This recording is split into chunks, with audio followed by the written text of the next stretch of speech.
Hello friends, গেছিলাম আমাদের বাড়ির কাছে কোটালপুরে আনন্দ মেলায়। আনন্দ মেলা মানে এখানে সমস্ত রকম আছে, মাল্টিপারপাস জিনিস নিয়ে মেলা হয়, বিভিন্ন ধরনের খেলা হয়। এটা শীতকালীন একটা অনুষ্ঠান।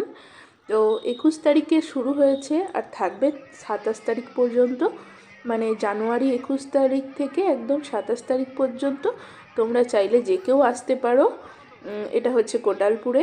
আর তারই এক ঝলক তোমাদের দেখালাম। এরপর আরও অনেক কিছু নিয়ে আসছি ভিডিওতে। এটা একটা শর্টস আমি তোমাদের জন্য দেখালাম, যাতে তোমরা আসতে পারো, মেলাতে ঘুরে যেতে পারো। তো দেখো, তোমাদের নিশ্চয়ই ভালো লাগবে।